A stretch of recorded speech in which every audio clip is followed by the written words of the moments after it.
Hi friends, ఈ వీడియోలో మనం ములక్కాయ మటన్ కర్రీ ఎలా చేయాలో చూద్దాం. ముందుగా పొయ్యి మీద మూకుడు పెట్టుకుని మూకుడులో కొద్దిగా ఆయిల్ వేసుకోండి. ఆయిల్ హీట్ అయిన తర్వాత కొంచెం పసుపు, అలాగే 2 రెబ్బలు కరివేపాకు వేసుకోండి.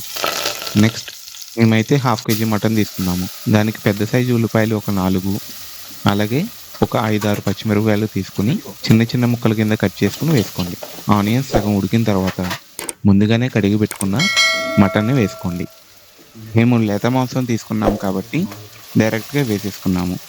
అదే మీరు కొంచెం ముదురుగా ఉన్న మాంసం తీసుకున్నట్లయితే కుక్కర్‌లో వేసి 3 విజిల్స్ వచ్చిన తర్వాత కట్టేసి ఆ వాటర్‌తో పాటే మూకుడులో వేసేసుకోండి.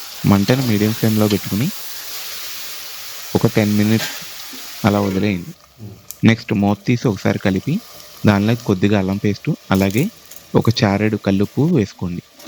ఒకసారి మొత్తం అంతా కలిపి మళ్ళీ సిమ్‌లో పెట్టుకుని ఒక 2 మినిట్స్ అలా వదిలేయండి. నెక్స్ట్ 3 టేబుల్ స్పూన్లు కారం, 2 టీ స్పూన్లు ధనియాల powder, half teaspoon masala, అలాగే ముందుగానే కట్ చేసి పెట్టుకున్న ములక్కాయ ముక్కలు వేసుకుని ఒకసారి బాగా కలిపి అలా వదిలేయండి. ఒక నిమిషం తర్వాత దానిలో 2 గ్లాసులు వాటర్ పోసుకోండి. ఇందాక నేను చెప్పినట్లుగా కుక్కర్‌లో బాయిల్ చేసుకున్న వాళ్ళైతే వాటర్ కొంచెం చూసుకొని పోసుకోండి. ఇప్పుడు మూత పెట్టి ఒక 15 మినిట్స్ సిమ్‌లోనే ఉంచండి. నెక్స్ట్ మూత తీసి గరిటెతో ఒకసారి బాగా కలిపి టేస్ట్ చేయండి. ఉప్పు, కారం మీ టేస్ట్‌కి సరిపడా ఉంటే ఓకే.